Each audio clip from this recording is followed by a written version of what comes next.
Once you're able to get good scores in either your English or French-based tests and you get your highest level of education accredited, you could be well on your way to getting your permanent residency.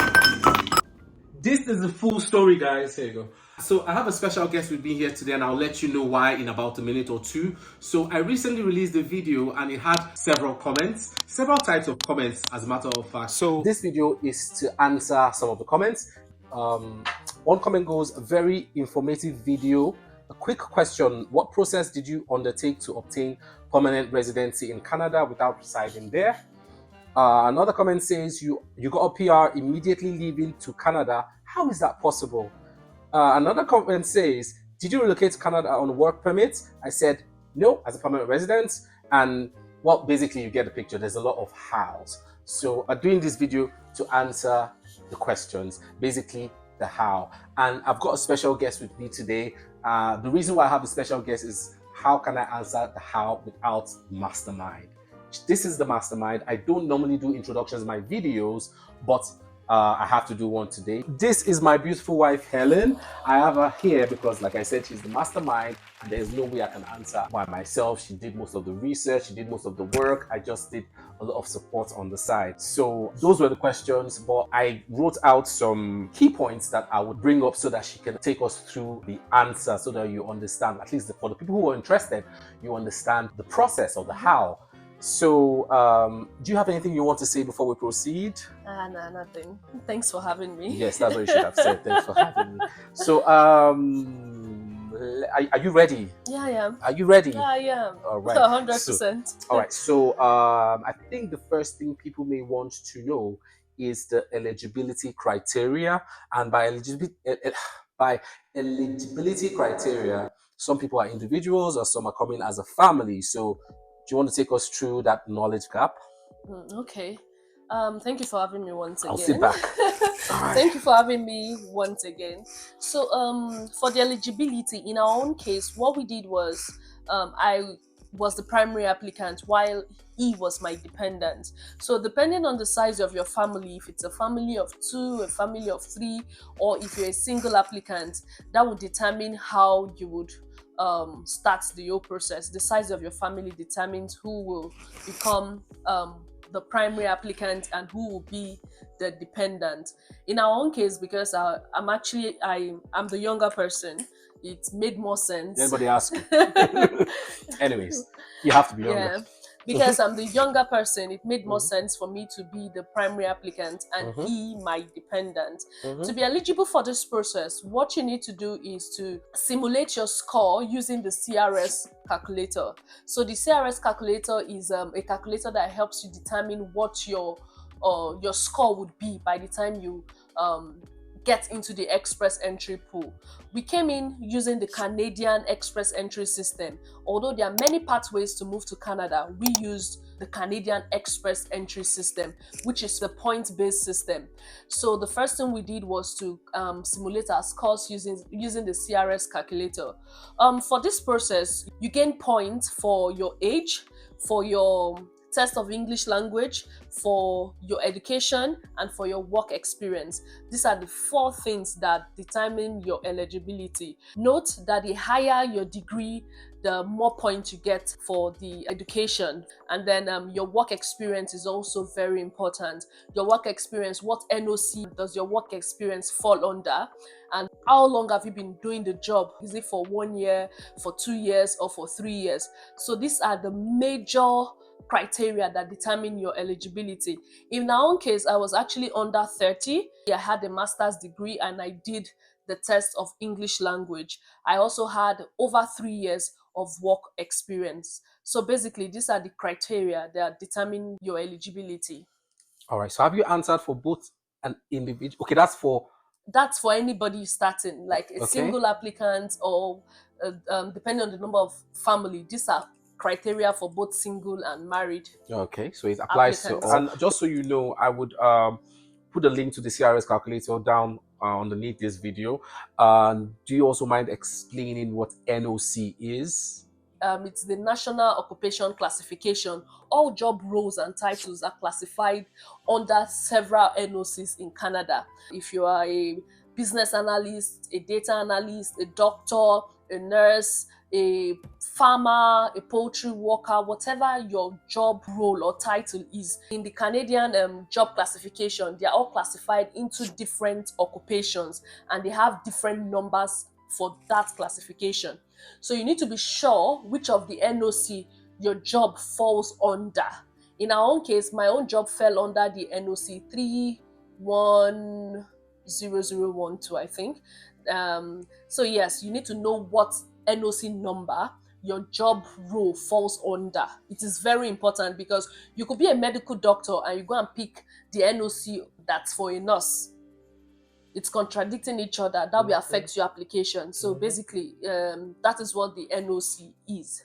Okay, so do you want to add anything else to the category-based draws? Is there anything? Okay, yes. Yeah. So the category-based draw was introduced in I think July 2023. It was introduced to streamline all the skilled workers they are trying to bring into Canada. So there's a category-based draw for French. There's a category-based draw for STEM, that's science, technology, engineering, and mathematics. That's if you're a data analyst, you're an IT officer, you are a software developer, you fall under the STEM category-based draw. And if you are a healthcare worker, if you're a doctor, you're a nurse, you're a nurse aide, you are a pharmacist, pharmacy assistant, whichever job role you currently performing that falls under the healthcare category. There's a category-based draw for healthcare workers too. There's also a category-based draw for agricultural workers. That's if you're a farm worker, you're into animal husbandry, you're into poultry farming, there's a category-based draw for you. So this occupation I've listed: healthcare workers, STEM, that's the IT guys, French. At the moment, French is a big deal in the Canadian Express entry. If you speak French, if you speak French, you have an edge over other applicants in the pool. French, and then the last one, agricultural workers. That's the poultry workers, the human husbandry, the butchers, all of them. Yes. So these four categories are the current occupation under the category-based draw. And they draw for them almost every quarter of the year, sometimes twice a month, and all of those. Yeah. All right. So that's another reason why they taught us French in our younger days, and some of us took it seriously, some of us didn't. For those who took French seriously, at the moment, French is a huge deal in this process. If you speak French and if you speak English, both you are bilinguals, French, and because Canadian is a bilingual country. Canada is a bilingual country. They speak both French and English. So if you're out there and you understand both French and English, you have an edge over many people, like many other applicants. Jump on this, please. This is for you. Okay, that was a good one. Okay. I hope it's helping. And if you have any question at the end of the video that we don't answer, please remember to put it in the comments. We'll be happy to answer. If you don't have the answer, we'll be happy to research and get you at least a good enough like direction to the answer.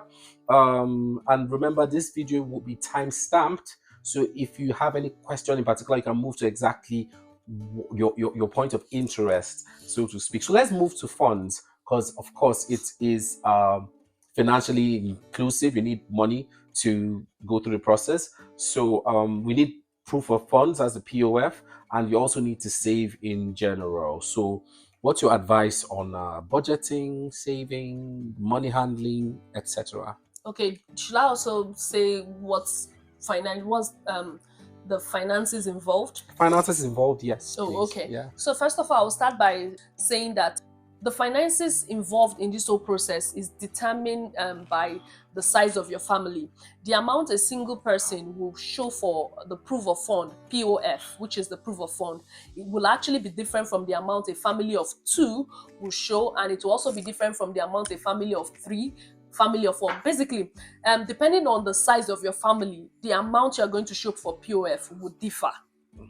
So yes, in our own case, we are a family of 2, so we showed, I think, 17,285,000 Canadian dollars, which is the POF required for a family of 2. If you're a single applicant, I really can't tell how much it is, but it is lesser than ours. You will add that on this video. You'll do that, yeah? Yeah, by the time I'm editing this video, it will be right here. Yeah. So yes, depending on your family size is what is a great determinant of how much you will show for your proof of fund. So if you're a family of 7, you better start saving that money down. Save that money. Save that money. So yes, in our case, by the time we both had the discussion as a family that we'll be relocating, we started putting travel funds aside. We started cutting all our unnecessary expenses. We started, like, if it's not a need, then we don't spend money on it.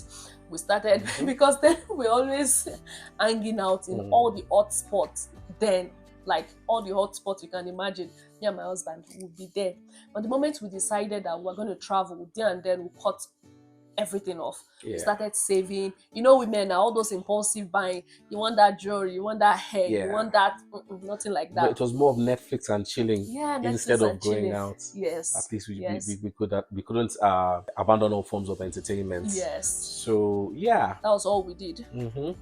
So if you're planning to do this, like she has just said, cut down on your expenses, cut down on flamboyance, and just curtail your spending so that you'll be able to afford it. And it is time consuming. Do you want to talk about patience while carrying out your research?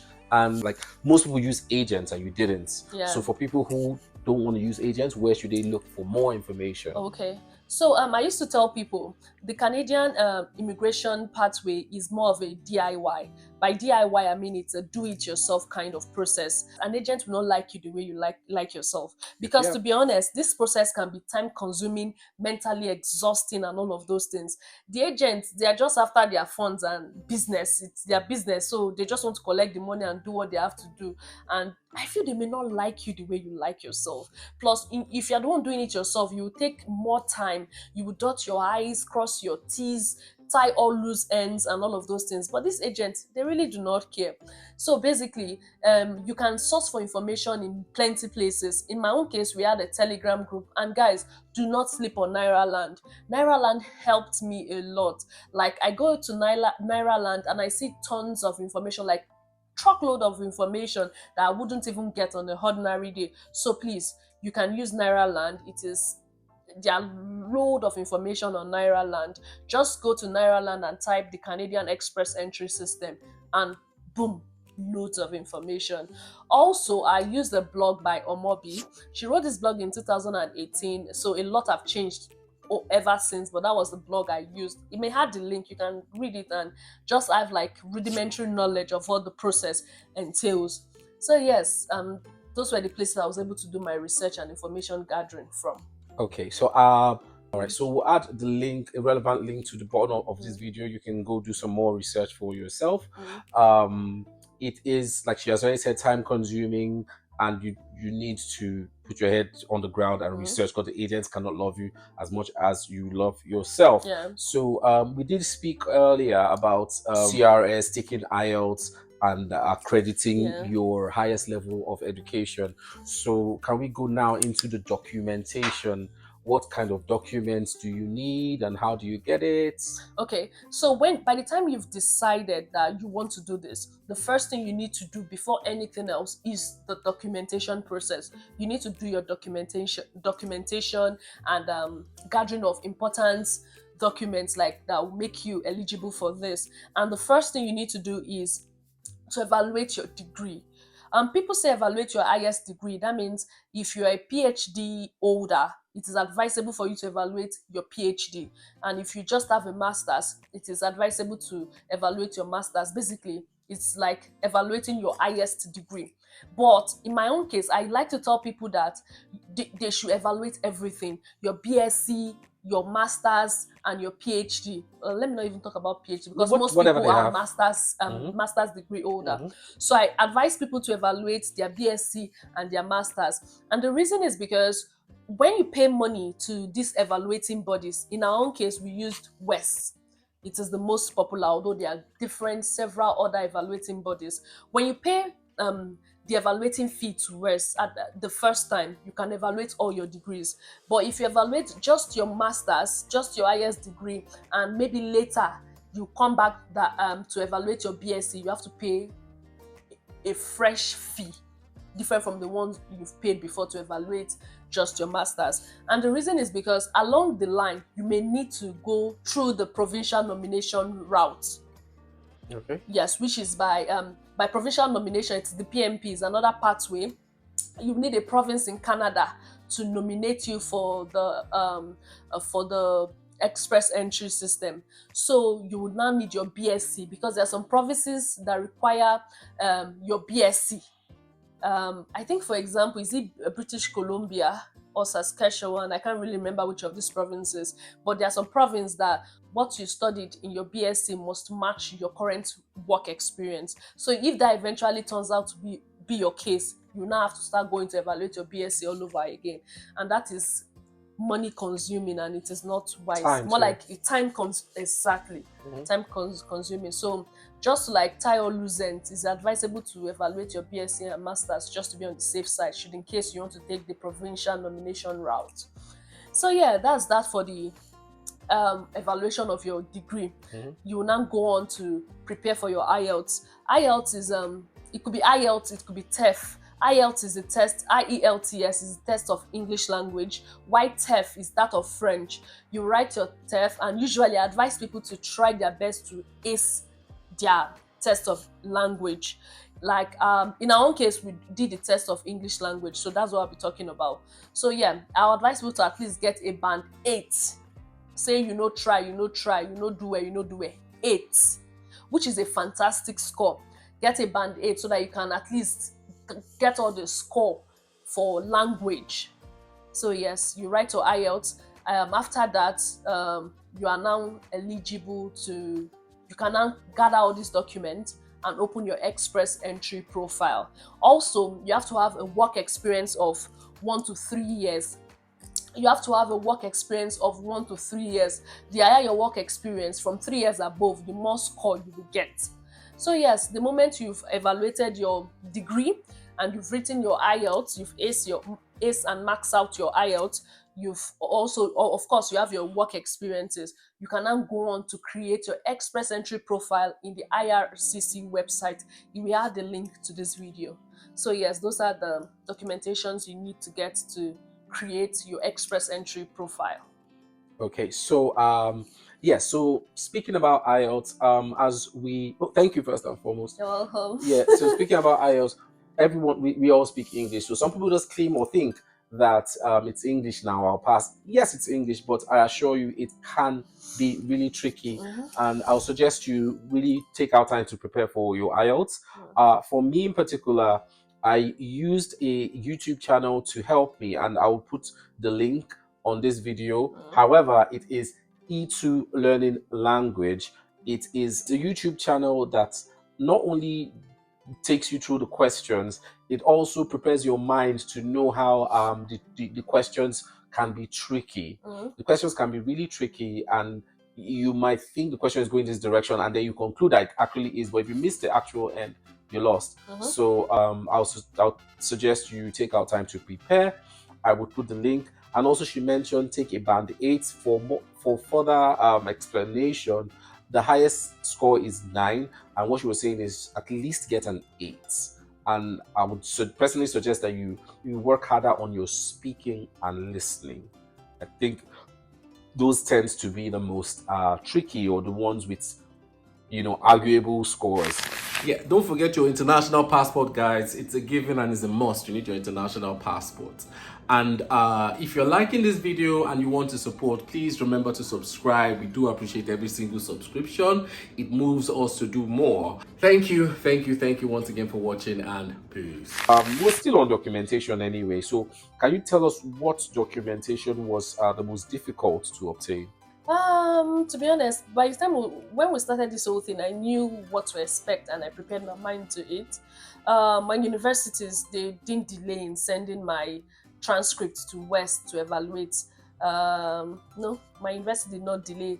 But yes, with the test of English language, because the scores were in 500 and something, and I was at 480 something. I needed to max my IELTS so as to get enough points to qualify for a draw. So I wrote IELTS a couple of times, I think 3 or 4 times there, but because I was trying to max it, like get a 9 probably. So yes, that was the only time I struggled then, but to the glory of God, it was a success, and here we are. Hallelujah.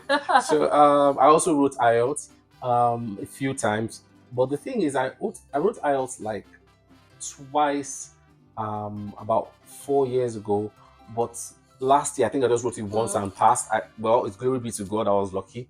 And it expires, so oh yeah, your IELTS expire after 2 years. 2 years, and your highest level of accreditation, does it expire after 5 years? After 5 years, you request for another from West. So it lasts 5 years. Yeah. All right. So so what happens after you enter the pool? What is the expectation? What are you looking forward to? Guys, after you create your express entry pool, that is when the real, that thing that they say that patience is a virtue. That is when it now starts. You now be patient. While we're patient, we're now praying, hoping that God will have mercy on us. Hoping I will eat the fattest bone. We started praying, hoping that God will have mercy on us. Actually, we're in the pool for 1 year. Yeah. I remember I created my express entry profile in 2023. That was when we opened our express entry profile, and it was to expire in 2024, and then we got an ITA. Invitation to apply. Yes, invitation to apply. So yes, let me answer the question properly. So after you create your express entry profile, you will now wait on the pool for when your score is drawn. Like when you create your express entry profile, the system calculates your score and everything and gives you a score. It could be 300 and something, it could be 400 and something, it could be 500 and something, depending on your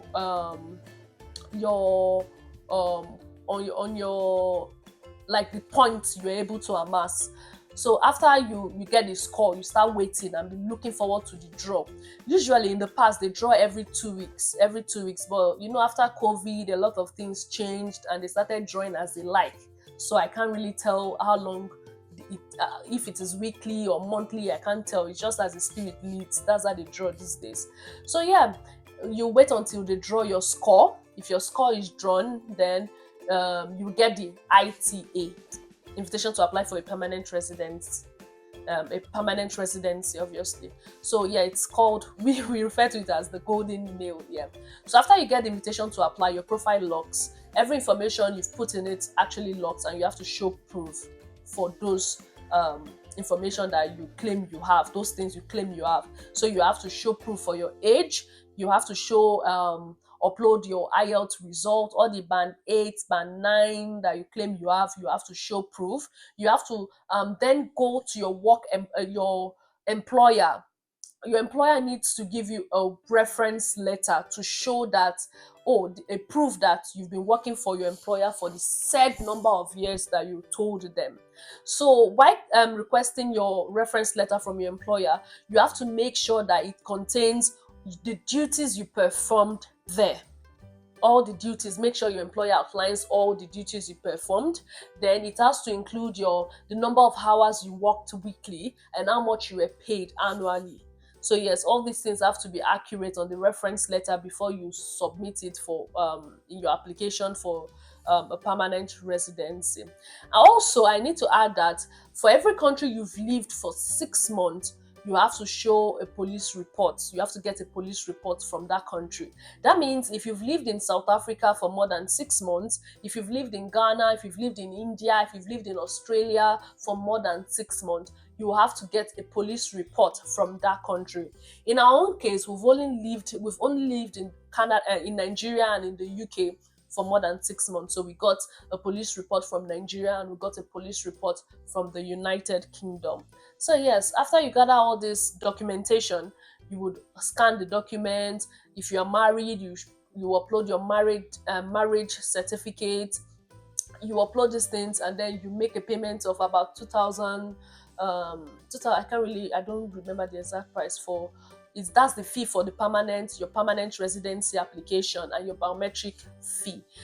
For the medicals, In the past they used to do an upfront medicals, but they stopped that. We uploaded a plain sheet in that section, in that category for Yes, I remember. medicals, and then after a month they got back to us. Is it a month or some weeks? They got back to us to go and do our medicals in the accredited hospitals in the United Kingdom or in your country where you currently are. Yes, so we went to do that, and that was it. So, guys, as you can hear, it's really a waiting game, and you apply for the permanent residence even before you get into the country. So, I think this, like, it speaks to most of the questions that we saw in the comments. Because while we're doing all this, we're not in Canada. We did this from outside Canada. Yes. All right. So, what were do you remember any challenges you faced? Do you remember anything that seemed like an obstacle? I don't even remember anything myself. No, I can't remember. Just it's just patience. I can't remember. No, none whatsoever. It's just you have to be patient with the process. Okay. That's why I remember a challenge. It's not really a challenge. It's not really a challenge, but I think we can speak on the fact that several people that we applied at the same time. Some got theirs way ahead of us, and some people are still waiting for theirs till now. So it's quite. That's the patient thing we're talking about. It's quite, it's. And no two person's immigration journey is the same. My experience might be different from someone else's experience. My timeline might be different from someone else's timeline. That's another thing I've understood. All right. So this might just be the last question. So how did we, as a couple, of course, so some couples might be watching this. If you're watching this alone, please share this with your other half. Before I ask this question, I would also take note that I noticed personally, she might say I'm wrong, but I noticed personally that most women tend to be they tend to spearhead this movement. And like just her speaking with her friends, her speaking with people, and me knowing about other couples, I realized that a great deal of the time women I said it, she would not agree with me. So anyway, how did we divide the tasks? How do we share because I introduced you as the mastermind, so it's not as if I didn't do anything now. Hey guy, the only thing he did was bringing money. That was the only thing he did. Is it a lie? Okay, I'll talk. Uh-huh. So while I was doing the information gathering, the research, looking for information that will be of benefit to the whole process, he was responsible for the funds, bringing money, and he has good organizational skills more than I do, so he was responsible for organizing all of these documents. You know the way you will scan this document and rename this document, create a folder for this document, create a folder for academics, a folder for medicals, a folder for the police report. I could not be saddled with that responsibility. So he took it on. He did all of those. He made it easy for me, because imagine me having to go and gather the document and I don't even know how to itemize it, and I'm uploading wrong documents in the wrong category. Because while you're doing your PR application, it is important that you don't make unnecessary mistakes. Guys, if you go and upload A where you're supposed to upload B, you will end up, it will delay your application. So yes, he made that part easy. He did the uploading, the scanning, the naming of the documents, and that made the process way easy for me. And he gave me moral support. Yes, moral support. So yeah, that was how we're able to do this as a couple, basically. And I remember that, like she said earlier, that if you have lived in the country for more than 6 months, you have to provide a police report. So, if you're a traveler, definitely you need to communicate with someone in a different country. Please, I need police report from that. So you need a lot of fire burning inside. And she has the fire. I just did the documentation. So so that's it. Thanks for watching. Remember, ask the questions. We're happy to help. There's some other guy sent me an email. I couldn't respond because this is the response. It's a long response. I can't put this in writing. I'll probably send this to you. Anyways, thank you. Like, share, and subscribe. Share this with your friends and folks. Share this with some of your enemies. We do appreciate the engagement in the last video. Thank you for your support, and Do have a great day. Okay? Ta-da! Peace.